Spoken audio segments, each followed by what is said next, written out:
इसे कहते हैं सुकून की जिंदगी।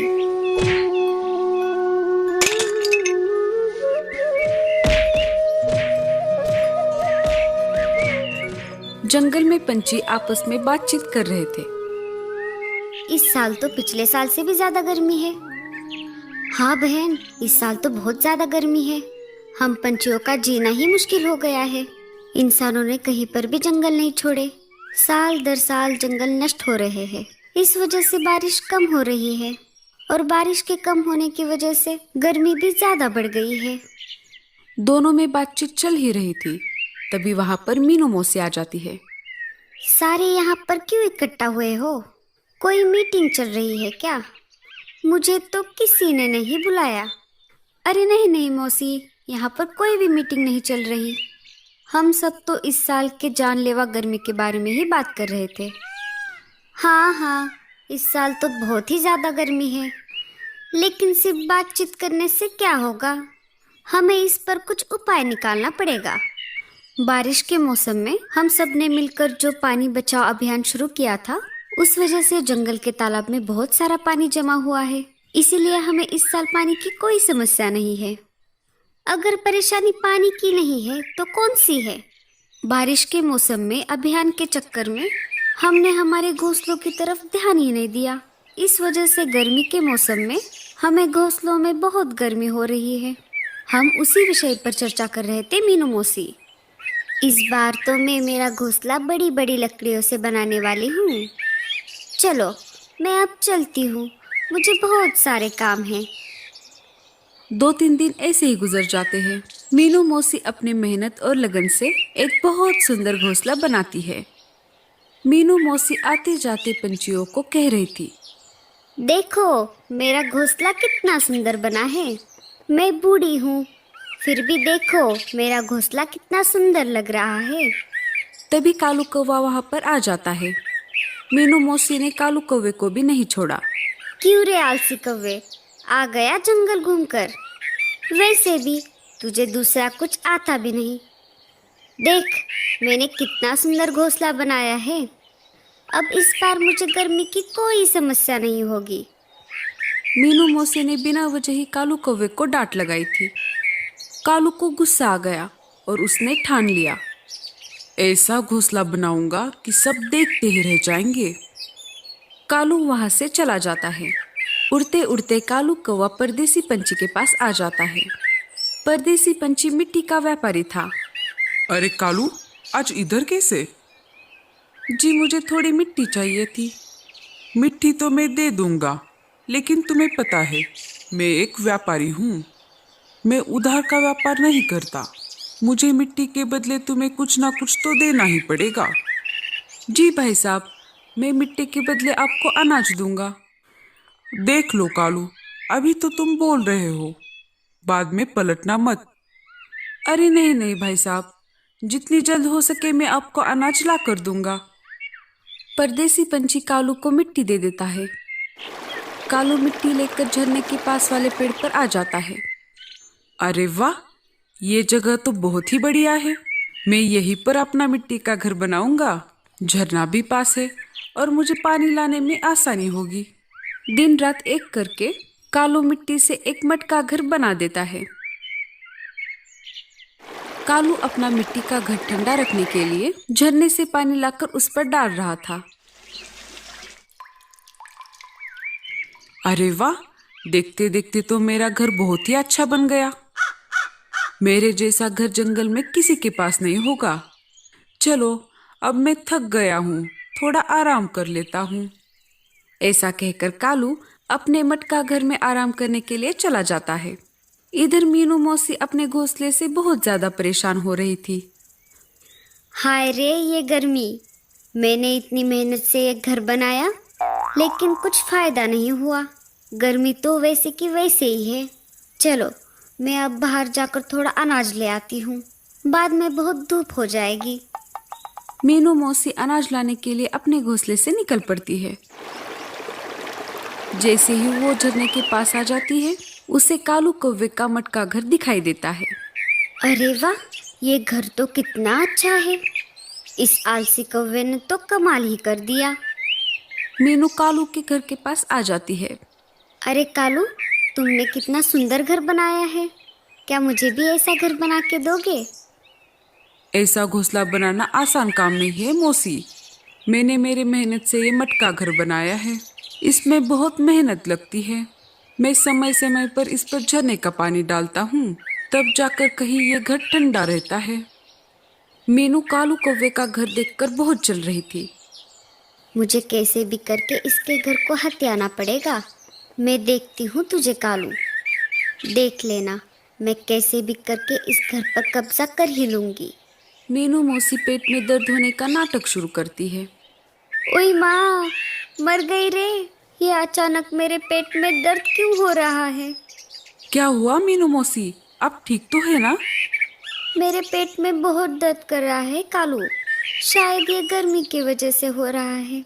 मुझे कहीं ठंडी जगह पर आराम करने को मिले तो शायद ही मेरा पेट दर्द कम हो जाएगा। कालू को मीनू मौसी पर दया आ जाती है। मौसी, आप एक काम करो, आप मेरे मिट्टी के बनाए हुए घर में चले जाओ।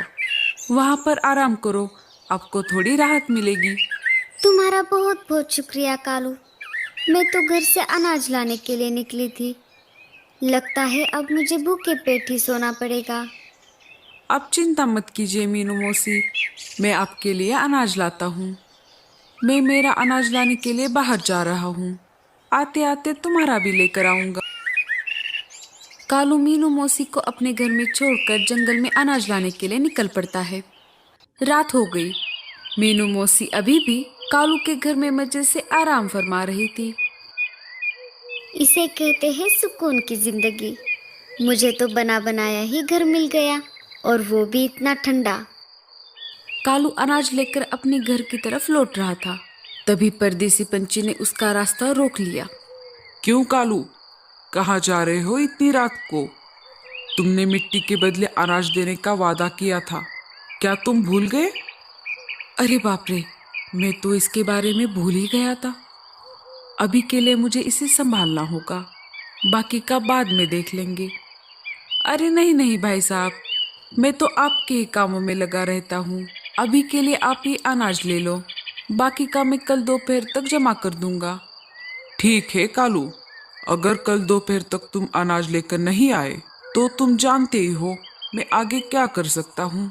जी जी भाई, आप निश्चिंत रहिए, मैं पक्का आ जाऊंगा। किसी तरह से कालू अपनी जान छुड़ाकर अपने घर वापस आ जाता है। वो देखता है तो मीनू मौसी अभी भी उसके घर में आराम कर रही थी। अरे मीनू मौसी, आप गई नहीं अभी तक? क्या करूँ कालू, मेरा पेट दर्द तो कभी नहीं हो रहा। अगर मैं अभी चली गई तो बाहर की गर्मी की वजह से मेरा पेट और भी दर्द करने लगेगा। अगर तुम्हें कोई एतराज ना हो तो आज रात के लिए तुम मेरे घोंसले में जाकर रह सकते हो। कालू मीनू मौसी के बातों में आ गया। ठीक है मौसी, पर सिर्फ आज रात के लिए। बेचारा कालू हर बार मेरी बातों में फंस ही जाता है। चलो, मैं अब इस ठंडे घर में आराम से सो जाती हूँ। कालू मीनू मौसी के घोंसले में आ जाता है। अरे ये घर तो कितना गर्म है, पर क्या करूँ, इस मीनू मौसी के लिए करना पड़ेगा। मैं आशा करता हूँ सुबह होने तक मीनू मौसी का पेट दर्द कम हो जाए। मैंने अभी अभी तो मेरा घर बनाया था, मुझे एक दिन भी मेरे ठंडे घर में रहने का सुकून नहीं मिला। सुबह हो जाती है। कालू ने 2-3 दिन से बहुत मेहनत की थी, इस वजह से वो दोपहर तक सोता रहा। तभी परदेसी पंछी कालू के मिट्टी के घर के पास आ जाते हैं। अरे दोपहर हो गई है, फिर भी ये आलसी मस्त घोड़े बेचकर सो रहा है। अभी मजा चकाता हूँ इसे। राजू, जाओ कालू के घर को नीचे गिराओ। परदेसी पंछी अपने सेवक को कालू कौवे के घर को नीचे गिराने का आदेश देता है। परदेसी पंछी का सेवक कालू के घर को लात मार देता है। वैसे ही कालू का मिट्टी का घर नीचे गिर जाता है। घर मिट्टी का था, इसी वजह से नीचे गिरते ही वो टूट गया। तभी मीनू मौसी बाहर गिर गई। ओई माँ, मर गई रे। बेड़ा गर्क हो तुम्हारा। लगता है मेरा पैर टूट गया। रुक, मैं तुझे अभी दिखाती हूँ। मीनू मौसी को देखते ही परदेसी पंछी का सेवक वहां से भाग जाता है। अरे नाश मिटे, कहाँ जा रहा है मुझे अकेला छोड़कर? अरे मालिक, जान है तो जहां है, सिर सलामत तो रोज हजामत। मैं तो चला, अब आप ही देख लो। तेरा सेवक तो भाग गया, पर मैं तुझे नहीं छोड़ूंगी। मीनू मौसी जोर जोर से परदेसी पंछी को पीटने लगी। ये सारा सीन कालू कौवा ऊपर से देख रहा था। अरे बाप रे, मीनू मौसी का ये रूप तो मैंने आज तक कभी नहीं देखा।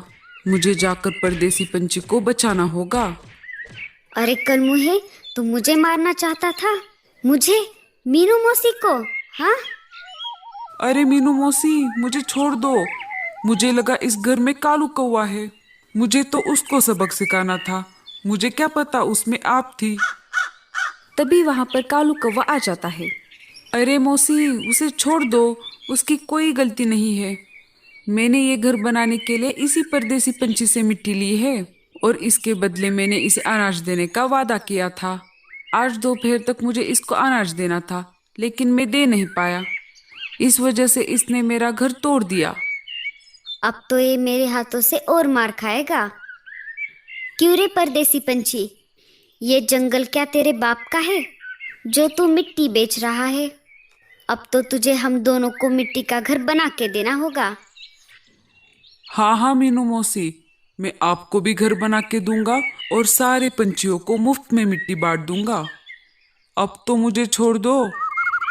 जैसा कि परदेसी पंछी ने कहा था, उसने मीनू मौसी और कालू कौवे के लिए मिट्टी का घर बना दिया और साथ ही साथ जंगल के सारे पंछियों को मुफ्त में मिट्टी बांट दी। सारे पंछियों ने मिलकर अपने अपने मिट्टी के घर बना दिए और खुशी से अपने ठंडे ठंडे घर में रहने लगे। अरे मीनू मौसी, क्या आपका पेट दर्द कम हो गया? उई माँ, मर गई रे। उस परदेसी पंछी को मार मार के मेरा पेट और भी दर्द करने लगा है। क्या मीनू मौसी, आप भी ना? आपको क्या लगता है, मीनू मौसी अच्छी है या बुरी? हमें कमेंट्स में जरूर बताना और स्टोरी अच्छी लगी हो तो लाइक जरूर कर देना।